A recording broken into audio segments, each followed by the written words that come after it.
from 31 yards. McPherson. And Cincinnati is heading to the Super Bowl. And they did it. They beat Mahomes at home. Approaching this offseason, you know, as you mentioned, every year is different. We wanted to just add more youth and talent on the defensive side, and I think in the early stages of free agency, you're tying up all the loose ends, and yeah, there's certainly occasions where you're going out there and you're signing a high-priced free agent, but more often than not, you're trying to build depth and you're trying to add layers of protection so that when you enter the draft, you can sit there and let the board come to you and add talent. And one thing that you face in the NFL every year is change. A number of the players change. In fact, there were only 13 players on our Super Bowl 57 roster who were on the Super Bowl 54 roster. Once we get to the draft, we're on the same page. He's coached me up on the board and how it goes, and I try to spend as much time with him around that time as I can.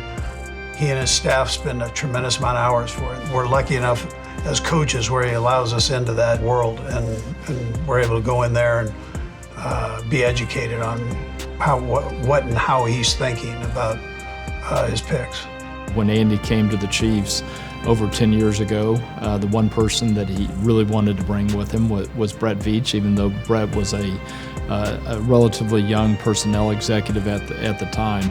So they really see the game through the same lens, and I think that's been instrumental to our success. Brett's been able to bring in players who fit Andy's scheme and can help us be successful on the field. Everybody knows that the Chiefs have been successful since Andy Reid has gotten here, but this team's different. This team is supposed to be different. It's built different. There might be more young players on this roster than ever before in the Andy Reid era. What is this offense, this new look offense, going to look like? Is this thing really going to work in the regular season when it counts? And trying to stay alive, dives for the far front pylon. Touchdown! Right side trying to intercept it on the left side. Picked up by Watson. It's a 100-yard pick six. Hands it off to McKinnon, trying to dart left. 25-20, downfield block. Touchdown! And the Kansas City Chiefs have won the AFC West. Well, Brett has a unique combination of skills that really makes him one of the best general managers in the National Football League. First of all, he has a great eye for talent.